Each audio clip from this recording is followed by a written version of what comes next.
Show. Here is your host, Rob Blackman. Hi, everyone. Good evening and welcome. Time for another edition of the Matt Painter Radio Show, as tonight we greet you from walk-ons in the Purdue Memorial Union. I am Rob Blackman, and it is so nice to have you with us here on this Monday evening. Monday nights is when we talk Boilermaker basketball with the coach. Monday nights at 6, and as always, it's brought to you by GEMCO Constructors. A lot to talk about tonight, as there normally is on a Monday night. With Coach Painter, we'll be visiting about the last two games that we have played since we have last spoken last week, and that was the win, of course, Thursday over Minnesota in Minneapolis, 61-39. And then the exciting victory yesterday at Mackey Arena, 58-55 over Maryland. So we'll talk to Coach Painter about those two wins, and we'll look ahead to what is once again, as it always is this time of the year, a very busy Purdue basketball schedule, as Purdue is back on the road this Thursday night playing in Ann Arbor against the Michigan Wolverines. That's a 9 o'clock tip. And then we'll do the Michigan double dip, as then we'll play Michigan State on Sunday afternoon at 12:15 at Mackey Arena. So busy week, but what else would you expect here in January in the heat of Big Ten competition? Also, we'll probably find time to talk with the coach tonight about the fact that, in case you haven't seen, but I'm certain you have, the latest Associated Press poll has been released today in the top 25, and guess who's number one again in the nation?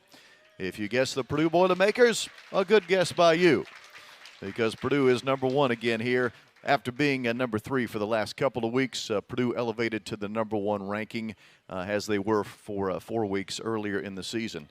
So a lot of things to get to with Coach Painter tonight. If you'd like to visit with Coach, you can do so by simply calling us at 1-888-246-2678, 1-888-246-2678. With that, we'll take our first break. Coach Painter joins me next. This is the Coach Painter Show, presented by GEMCO on the Purdue Global Sports Network, and this is Boilermaker basketball from Learfield. One thing to watch out for, Brandon, Maryland has struggled defensively, last in the Big Ten in 2-point field goal position. And there you go.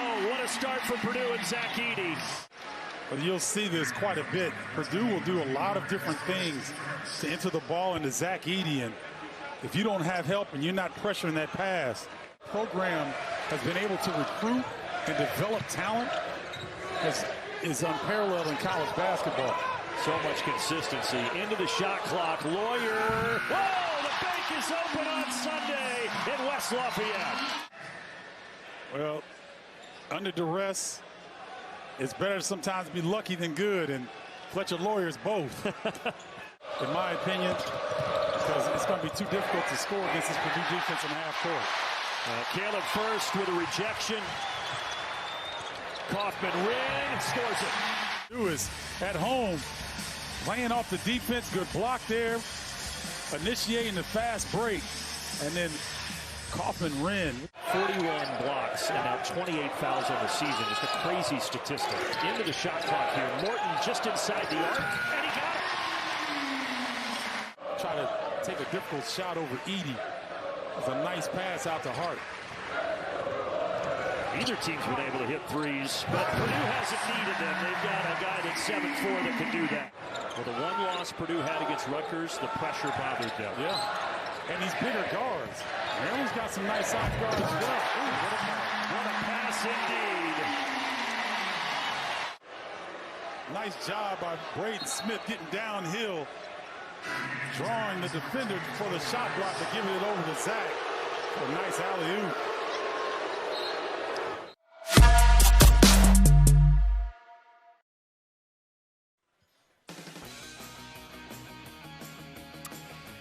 And welcome back, everyone, to the Matt Painter Show, presented by GEMCO, live tonight at Walk-Ons in the Purdue Memorial Union, where it's always game day with a taste of Louisiana.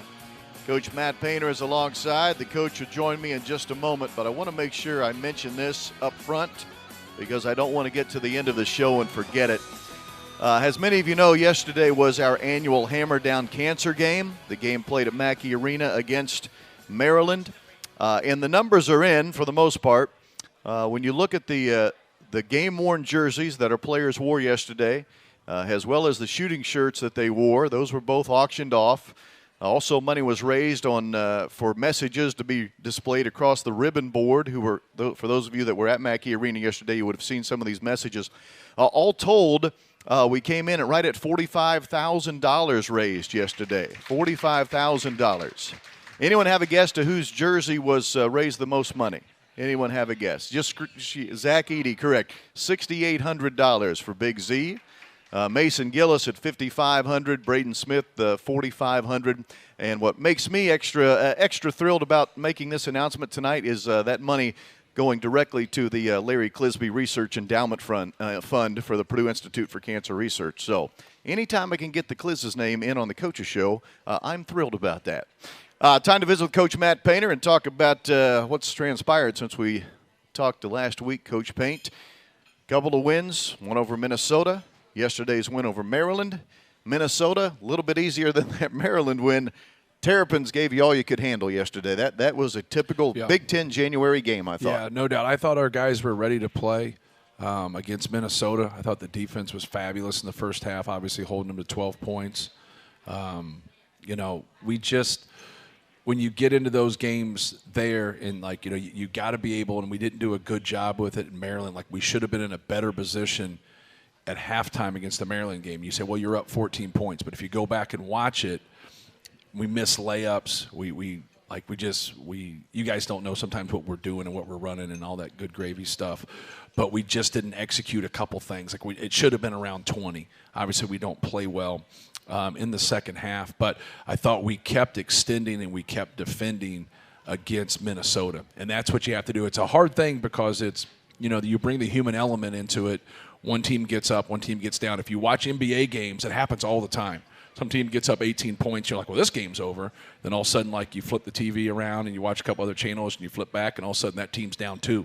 You're like, well, how does that happen? Well, you got good players on the court.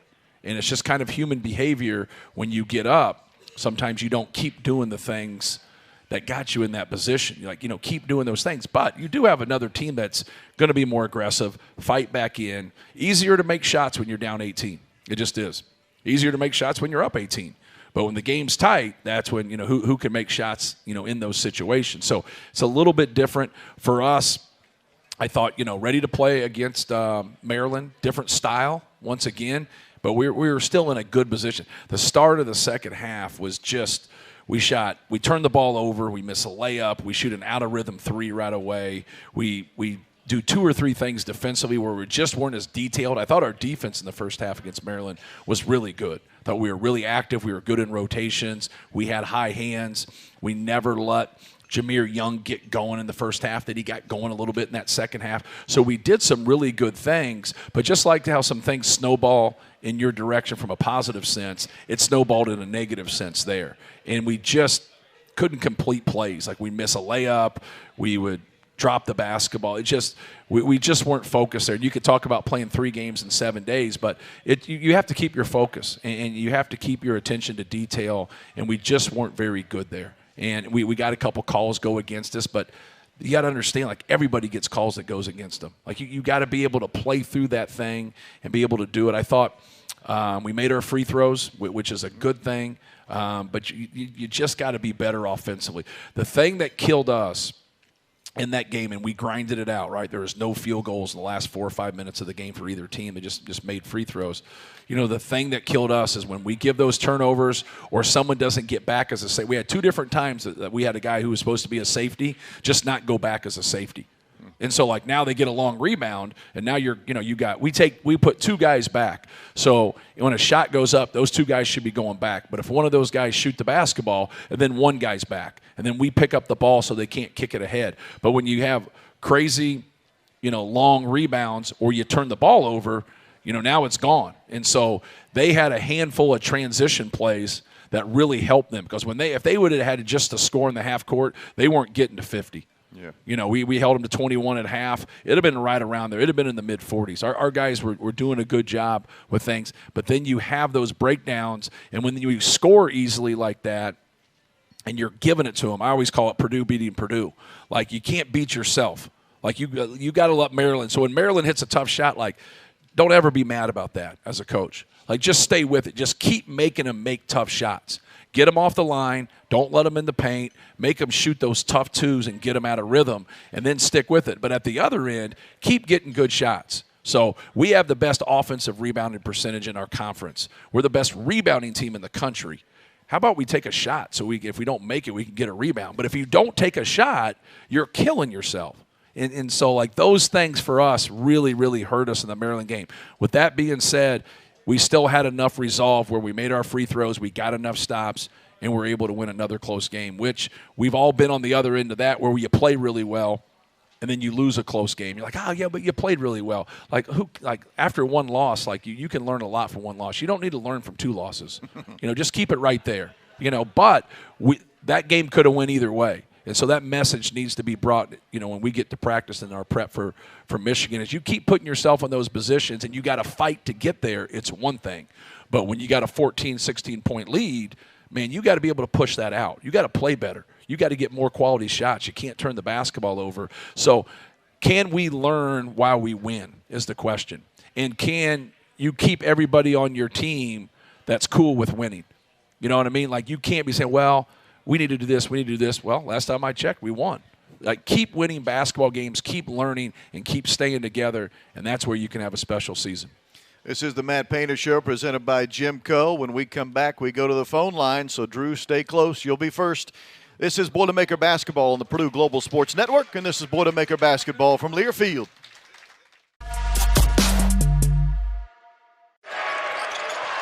This is Edey with his first touch. Drops it off to Smith, who did not score against Minnesota in the first game, and puts in two off the Edey dime. Purdue ball off the battle miss. Edey sets the screen for Smith, puts it up for Edey, and that ball finds its way in. I think that's good broadcasting. It's paying off information you prepared for. Do you have any prep work on your board? Oh, battle! Smothered by Edey! Wow. If his back didn't hurt enough coming into this game, it all hurts now. And a slash and drive. Zach Edey, you think you've got a lot to the basket.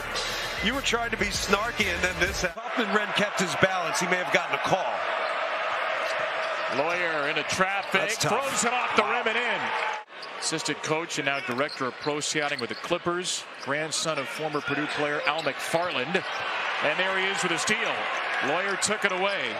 6'4" freshman from Fort Wayne sets up Newman, drives right into Payne. You'd like to do so while scoring, maybe put more than 9 points on the board. Cooper, a lot of tough jumpers for Minnesota in the games against Purdue this season, and nobody guarded Mason Gillis.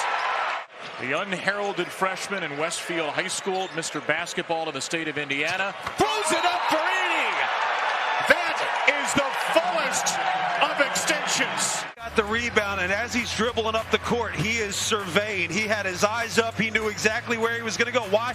He got the floor space. You had shooters around the perimeter and open rim. If he's setting screens like that, tight curls, he's going to dip in. He's got position. But you also get Fletcher Lawyer going. He's just good. And extends the arms there after the shot fake. Monster screen, and he didn't even have to do much. Looking like Zion. And look, just like Matt Painter knows what he wants. He knows who he is. He knows what Purdue's all about. And he gets guys that fits that. It's the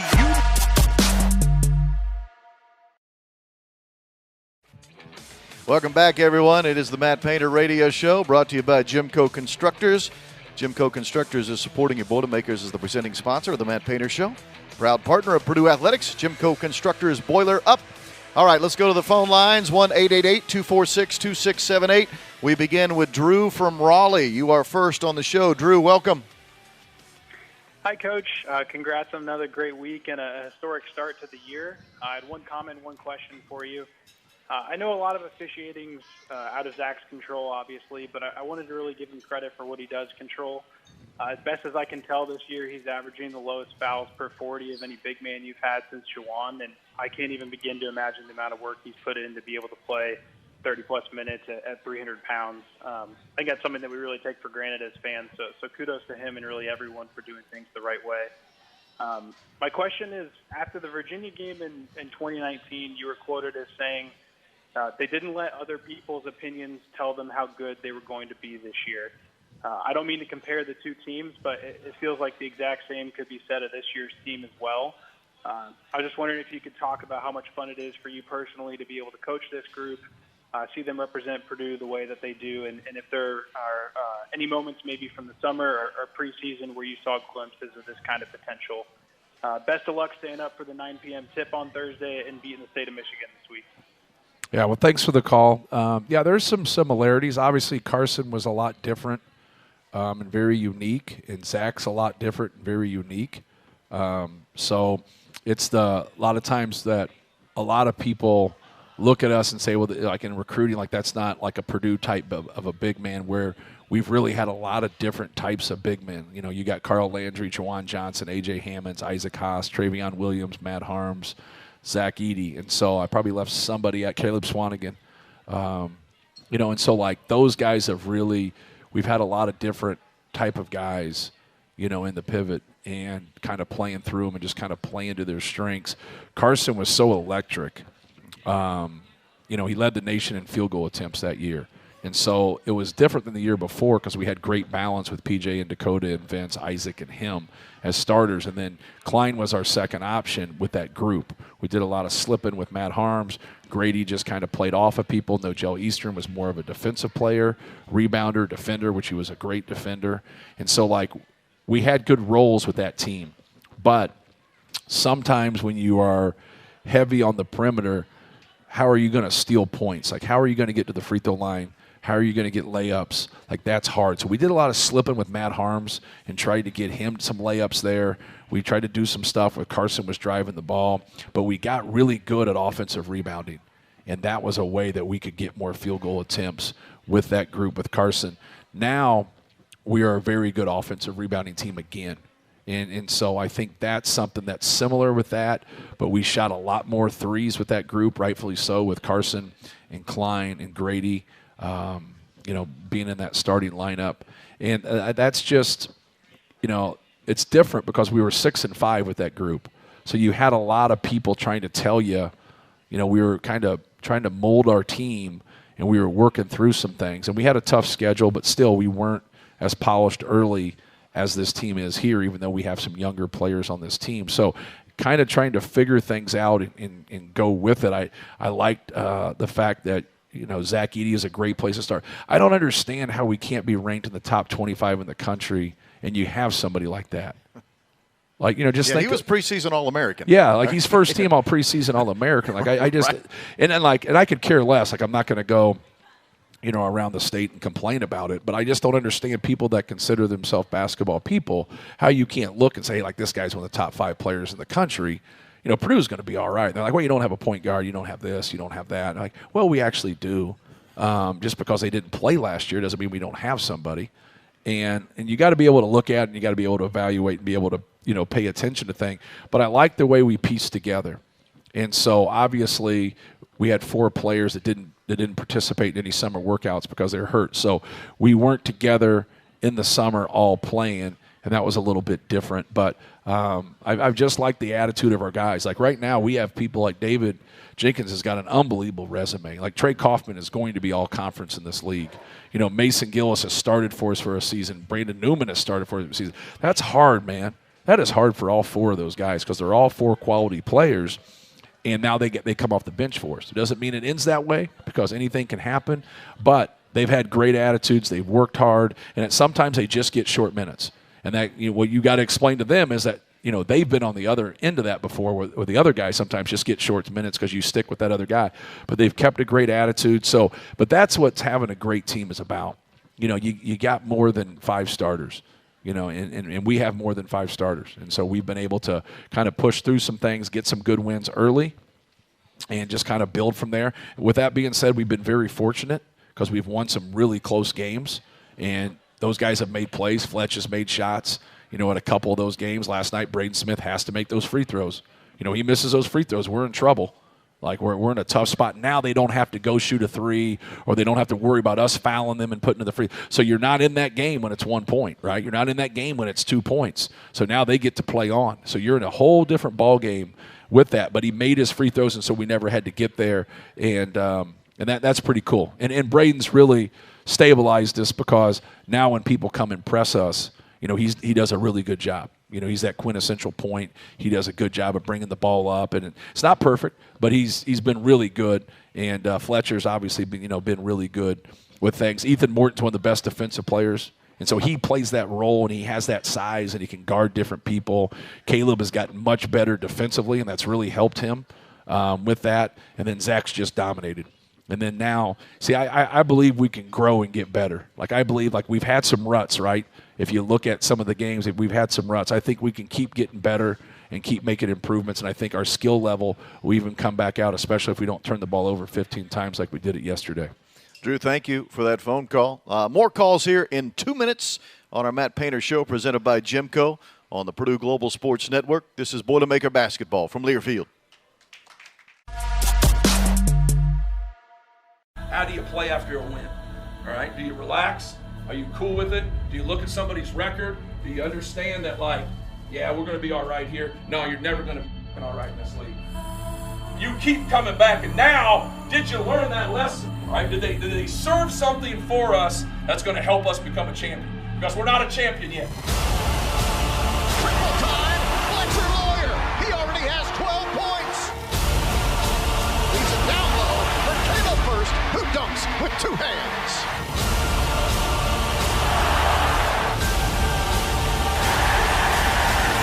And this now sets up a huge showdown Monday afternoon in East Lansing. Winning road games in the Big Ten, never easy. And certainly never easy in this building, the Breslin Center. One of the places that traditionally has haunted our Purdue Boilermakers. Scarrato to toss the ball high in the sky, and we are underway. Not going to miss that one. Really clean jump hook in the lane. Nice say goodnight. With the lights out. Wow. How about the footwork? The mobility is overlooked. He's an athlete. Bodies everywhere in the Big Ten. Purdue by a pair. Keep coming with it. Have a stronger will than them. We're just going to keep coming.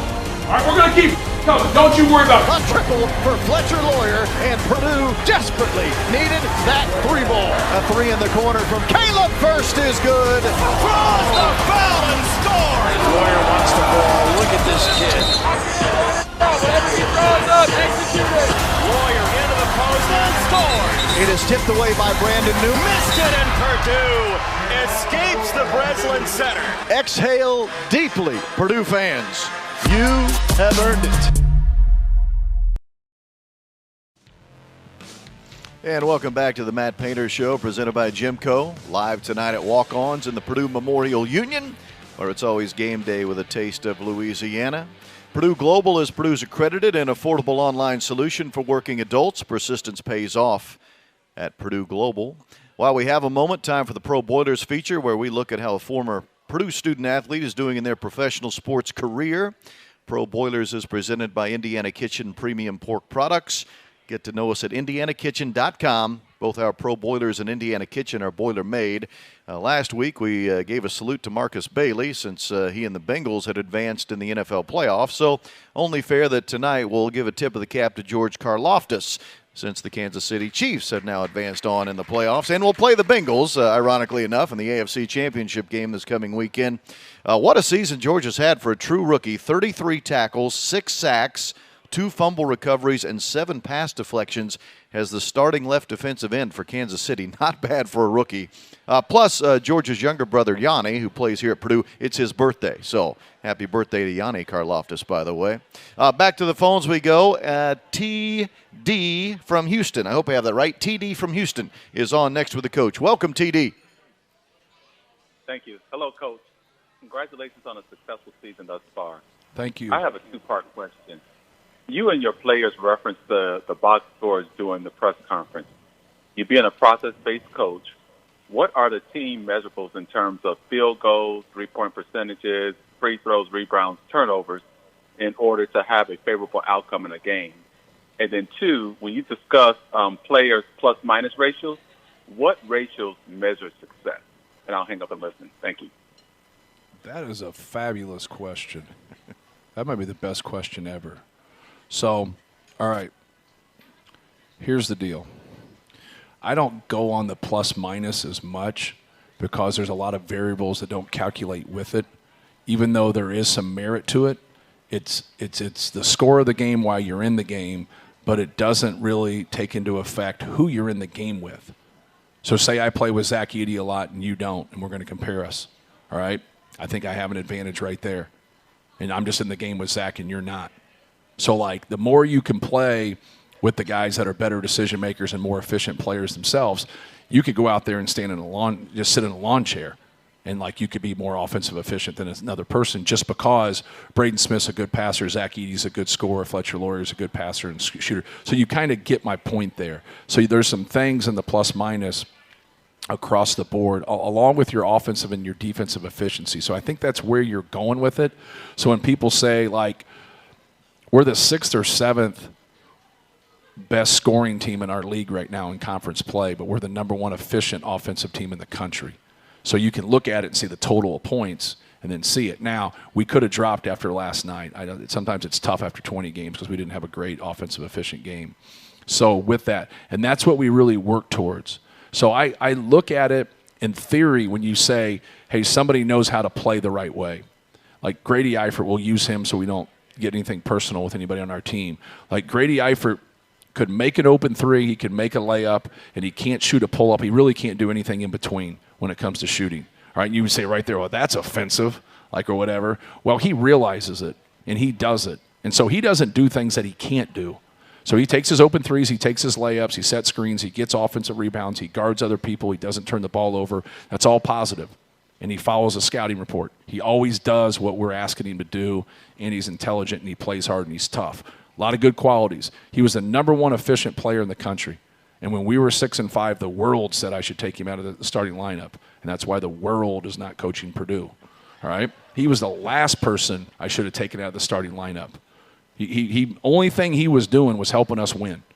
So when you get guys that way, it's great because you just let them go. Like a lot of what Fletcher Lawyer does, he knew before. He knew. He's in a basketball family. He understands the game. He's got an edge to him. It's his passion. Like, he's good. Other guys that aren't quite that way, that you take that have a good skill set, but they don't know quite how to play yet, now you got to help them understand playing the game the right way and playing with other good players. Some people struggle when they've been the top dog of playing with other good players, and they can't function that way. Other guys look at their value through scoring, and your value comes in doing everything possible to help Purdue win. That's your value. So now when you talk about, you're talking raw numbers. So you're saying your field goal, free throw, rebound, which are important raw numbers, right? But sometimes guys don't get a bunch of rebounds, but yet they always box their man out and the other team doesn't get it, but Purdue gets it.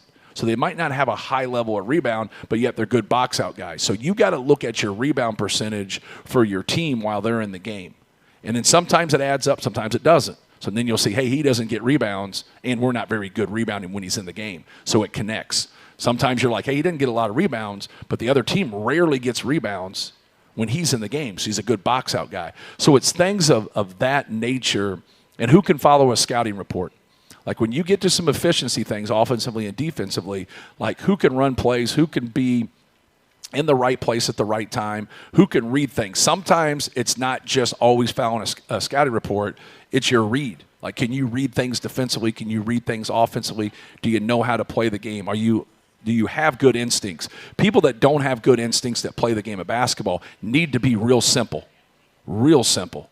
So if you got great instincts, it's a little bit different because now you got that wiggle room because you got a feel for certain things. But getting your team to be able to rebound, which we have, we are making our free throws. As long as we take good shots, I like it because we're such a good offensive rebounding team. And then our assist-turnover ratio. Our three guards all three have good assist-turnover ratios. You're going to give the ball to Zachary, and he's going to have some turnovers at times. Last night was a tough one for him, but he's really made improvements in that area. But you want that across the board. You want a very good assist-turnover ratio to go with those other things, and obviously that leads to having a good, efficient offense. And then defensively, it's really just following scouting reports, being able to do things, being able to get with good matchups, and then it connects. There's obviously a lot more to it, but we got to go to a break. Yes, we do. More with Coach Painter in a moment. Coach Painter Show presented by GEMCO on the Purdue Global Sports Network. And this is Boilermaker basketball from Learfield. Sleep on the king size, wear like the springtime. Colossal ringside, still ride the seaside. Can't never be broke, rather count money in the meantime. That's not my I just in between time. Go fully loaded, Maybach riding in my free time. This team defends. That's what makes them different. These dudes are guarding. They fearless. They just know who they are. They got their identity and they're sticking to it. West side, east side. They never seen my vision, I was too ambitious. Put stones in Christ's face, cause I know Jesus listening. She ain't no go digging, but she can keep a pinching. Overpossessive, but she like to be with me. Check my wrist, my rings a check. Check my earrings, that's a check. This the really rich effect. She wanna get it, the pick. Bird sliding in the vet. I don't hide, I just vex. I just changed the whole bag. I take. Our Boilermakers have always been what unite us. To this hallowed field, we return each fall to be a part of something special. We've seen legends born and moments etched in time. Touchdown, Purdue! Seth Morales! Holy Toledo! Thomas steps away, Coleman fumble! They've got it! Beasley rushes free for the Purdue touchdown! It's pandemonium, Coach! Open years! Hope we have a whole lot more of these. It's a great win for Purdue. For nearly a century, Ross-Ade Stadium has been the home of Purdue football. As we forge ahead, we have a rare opportunity to fortify the legacy of future generations of faithful Boilermakers. Together, we will guarantee the passion you have for the old gold and black will endure for years to come. Let the carnage and the chaos continue. How about the Boilermakers? Boiler up, friends. The time is now.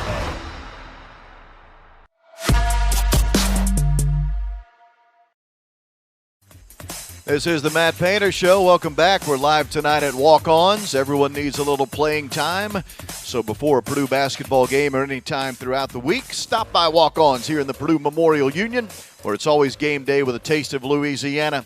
Purdue's 19-1 on the season, 8-1 in the Big Ten, currently ranked number 1 in the country. As we go to the phones and check in with AJ, who is a student, I understand, here at Purdue. AJ, go ahead. You're on with Coach. Hey, Coach. I appreciate watching your teams growing up and listening to you to help further expand my knowledge of the game over the years. One thing you have said at the beginning of the season is you wanted to start with a 10 or a 9-man rotation, and then as the season goes on, go down to, especially toward tournament time, 8 or 7. And so my question is, with all the success you've had this season, do you still plan to do that? And one other question I have is, as we get down to that 8 or 7, is there any chance that we get Mason Gillis, Caleb First, and Zach Edey all on the court at the same time? I think we'll stay at a 9-man rotation, and no, we won't get with all 3 of those guys on the court at the same time, just for matchup purposes from a defensive standpoint. AJ, thank you. Jerry in Fort Wayne, you're next. Jerry, welcome. You're on with Coach. Thank you, Rob and Coach Painter. First of all, thanks for recruiting the Fort Wayne area. We really appreciate it. Raphael Davis started it off for us, and Chris Kramer, and now Fletcher. But my question is about Jack's younger brother, Doug Edey. Is he anywhere near the size that he is? He is not, just like everybody else. Yes, that's an easy answer. Yep. No one else is the size of Zach Edey. But also, going back to the Fort Wayne connection, Caleb Swanigan is a good player. He was in that mix, and obviously Caleb First is a very good player. So we've had a lot of guys from that area. A lot of great people were born there. So we want to keep recruiting Fort Wayne really hard. Jerry, thanks for the call. And Jerry calling from Fort Wayne, so good Fort Wayne reference there. More on the Coach Painter Show presented by GEMCO. When we come back, this is the Purdue Global Sports Network. This is Boilermaker basketball from Learfield. One thing to watch out for, Brandon, Maryland has struggled defensively. Last in the Big Ten at 2-point field goal position. And there you go. What a start for Purdue and Zach Edey. But you'll see this quite a bit. Purdue will do a lot of different things to enter the ball into Zach Edey. And if you don't have help and you're not pressuring that pass, the program has been able to recruit and develop talent is unparalleled in college basketball. So much consistency. Into the shot clock. Lawyer. Whoa! The bank is open on Sunday in West Lafayette. Well, under duress, it's better sometimes to be lucky than good, and Fletcher Lawyer's both, in my opinion, because it's going to be too difficult to score against this Purdue defense in the half court. Caleb first with a rejection. Kaufman scores it. Purdue is at home, playing off the defense, good block there, initiating the fast break, and then Kaufman 41 blocks and now 28 fouls on the season. Just a crazy statistic. Into the shot clock here. Morton just inside the arc, and he got it. Try to take a difficult shot over Edey. It's a nice pass out to Hart. Either team's been able to hit threes, but Purdue hasn't needed them. They've got a guy that's 7'4" that can do that. Well, the one loss Purdue had against Rutgers, the pressure bothered them. Yeah, and these bigger guards. Maryland's got some nice soft guards as well. Ooh, what a pass indeed. Nice job by Braden Smith getting downhill, drawing the defender for the shot block to give it over to Zach. A nice alley-oop.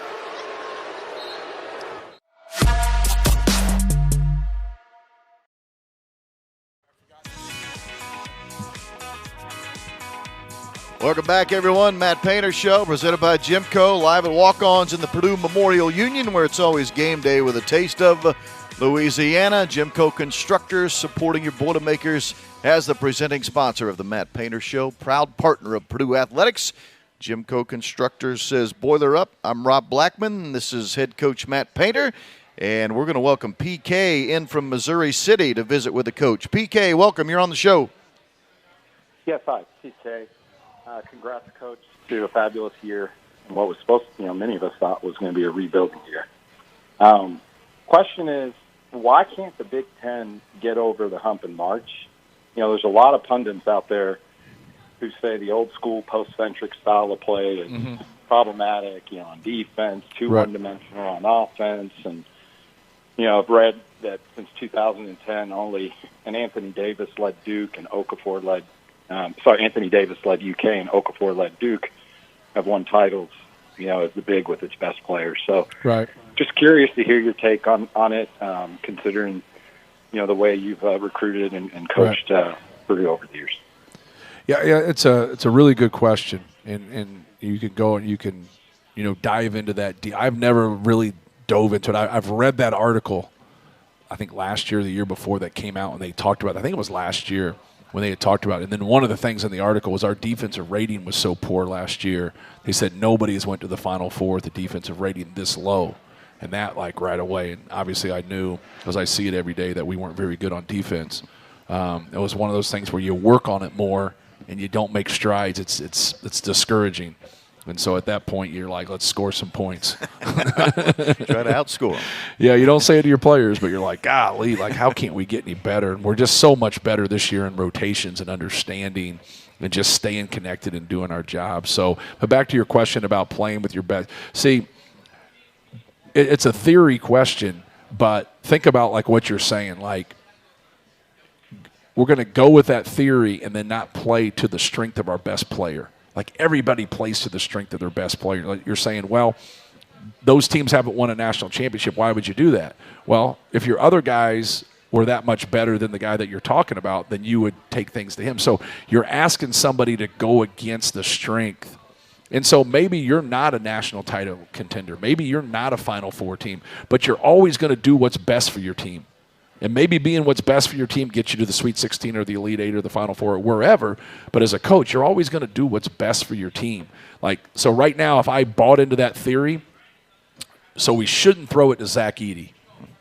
Is that what you're saying? You got to get, when you get in theory, you got to get practical then.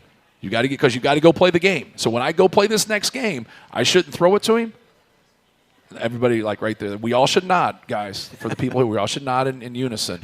No, like you shouldn't do that. But I understand what you're saying because the game's evolving.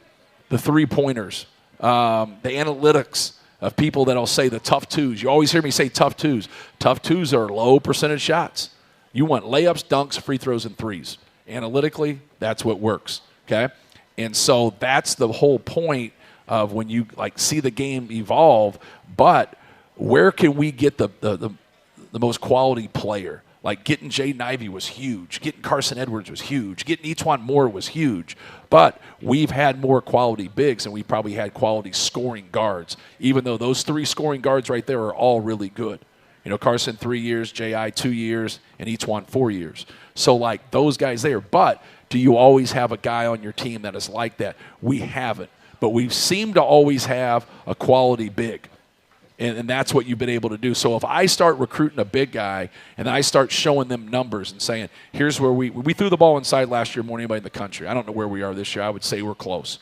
So when I go back for 8 to 10 years and I show them that, they're going to be like, I get to go to Purdue and they're going to throw me the ball. It's going to be important. So that allows us to recruit maybe a more highly ranked player. And you get lost in that a little bit. Like you want to get guys that fit your eyes, that understand, that get the game, that know what's going on, that are going to be productive. I always talk about don't recruit talent, recruit productivity, and I think that's so important. But that's a really good question. That could be a whole radio show, that question right there, because there is a lot of validity in what you're saying because those are facts. There's only those 2 teams that have been able to do that. So you got to try to have balance with things. And sometimes, we kill the dragon. Like, we throw the ball inside a lot. But it's also knowing that we're going to get doubled and move the ball, and now one of our guards gets to shoot a 3 or drive it and create another shot from that. And so, there's obviously a method to our madness. BK, thank you for that phone call. Good stuff there. From Coach Painter, we'll hear more because the Matt Painter Show continues, presented by GEMCO. Next, this is the Purdue Global Sports Network, and this is Boilermaker Basketball from Learfield.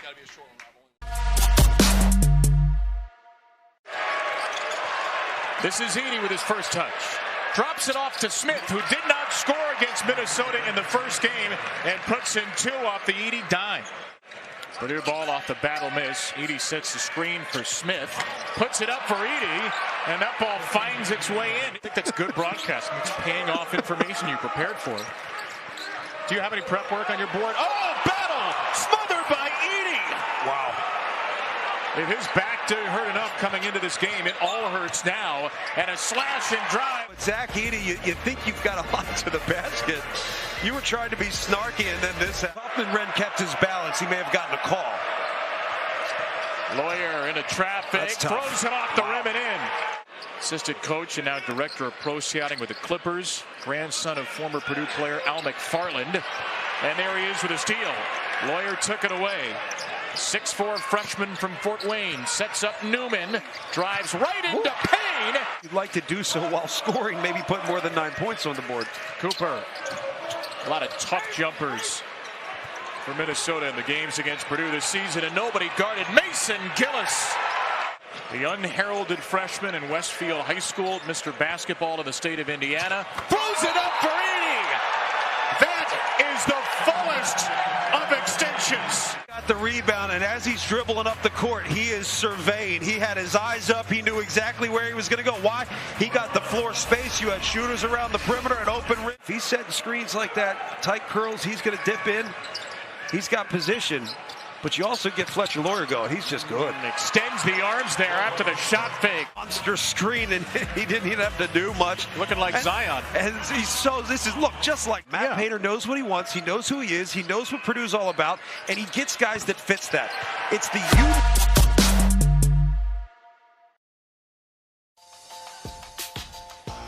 Welcome back, everyone. Matt Painter Show, presented by GEMCO. Tonight, we're live at Walk-Ons, as we are each and every Monday night, talking Boilermaker basketball. Everyone needs a little playing time, so before a Purdue basketball game or any time throughout the week, stop by Walk-Ons here in the Purdue Memorial Union, where it's always game day with a taste of Louisiana. Time to talk to Coach Painter about the next opponent on the schedule, and that is the Michigan Wolverines. 11-8 on the season, 5-3 in conference play. They picked up a win yesterday over Minnesota. For those that watched that game, one of their better players, Jet Howard, went down with an ankle injury late in the game. Don't know if he'll play or not on Thursday. Regardless, we know this, they still have Hunter Dickinson.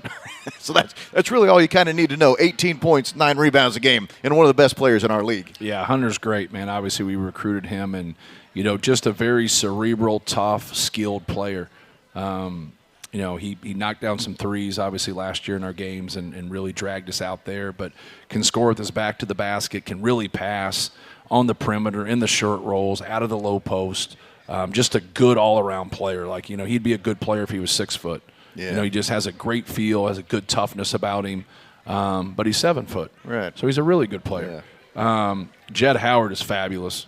You know, he's a guy that can make tough shots, can shoot on the move to 25 feet. Just has a really, really bright future. But they lost their point guard, and they got a young kid, Doug McDaniel, came in and has really done a good job for him. Gives him some quickness, can make shots. Kobe Buffkin, former McDonald's All-American, is at one of the guard slots. You know, lefty, you know, can make shots, can attack the basket.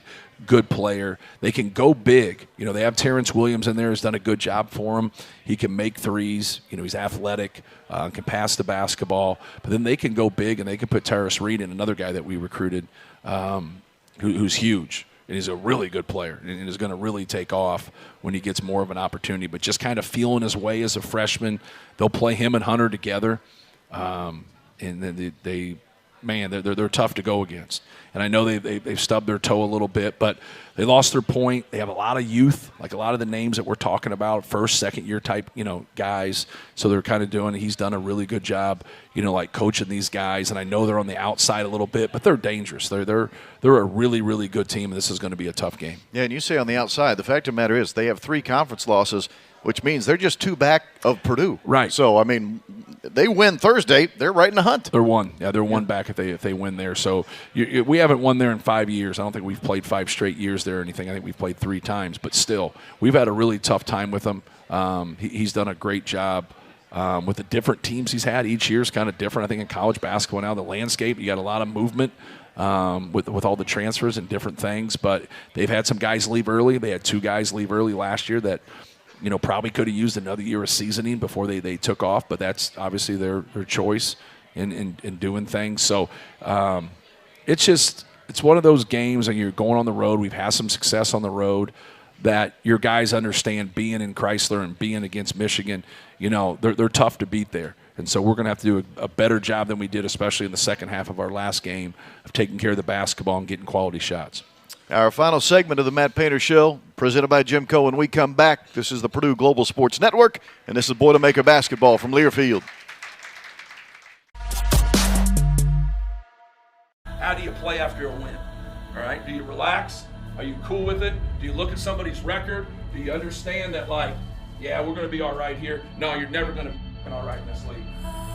You keep coming back, and now, did you learn that lesson? Right? Did they serve something for us that's going to help us become a champion? Because we're not a champion yet. Triple time, Fletcher Lawyer. He already has 12 points. Leaves it down low for Caleb First, who dunks with 2 hands.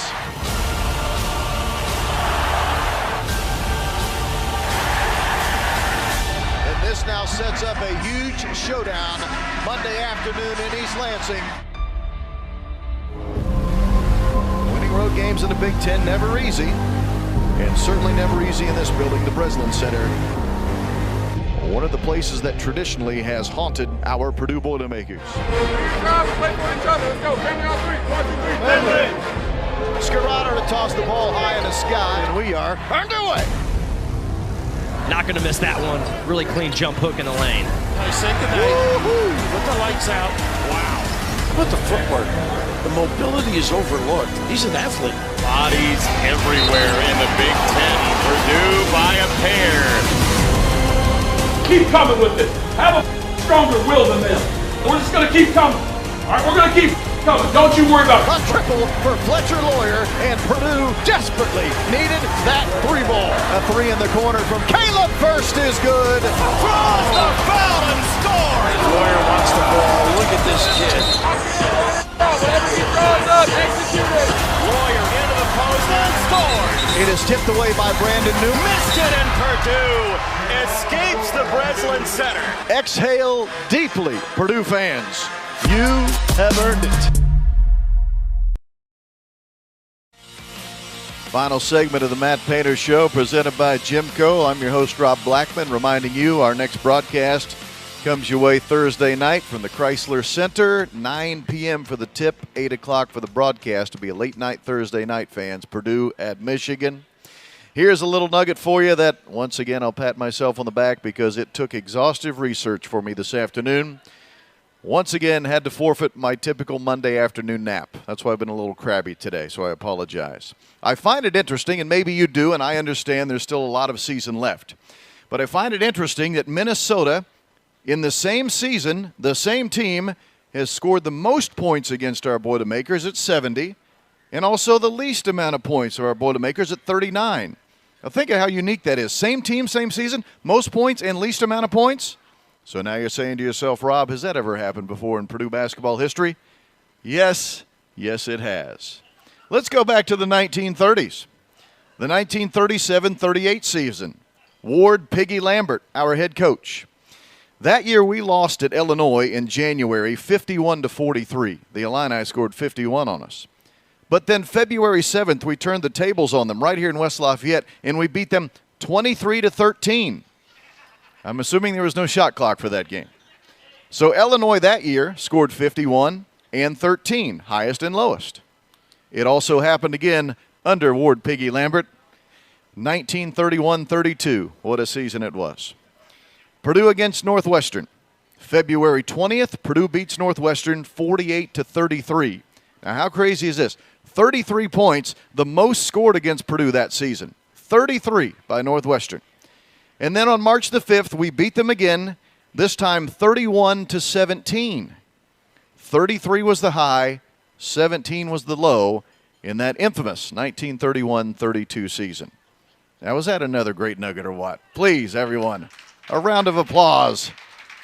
This stuff is it's really cutting into my nap time, and it's getting harder and harder to top the previous weeks, but I thought that was pretty interesting. Again, maybe the Minnesota thing won't hold up. Who knows, but we still have a long way to go. But 70 one time you play them and 39 the next, as we have found out, that very rarely happens. We have to go back to the 1930s. We do know this. We want to thank Ethan Sargent, who was our in-studio engineer tonight. Thanks to Wes Scott for engineering on site. And thanks to Hunter, who helped us out behind the scenes from a video aspect. This reminder, Purdue Thursday night at Michigan, 9 o'clock tip, 8 o'clock for the broadcast. And then back at home Sunday against Michigan State, 12:15 tip-off, 11:15 for the broadcast. For Coach Painter, I'm Rob Blackman. Thank you for joining us. Have a great week. Stay safe. Stay safe, everyone. We'll talk to you next Monday. Have a great week, everyone.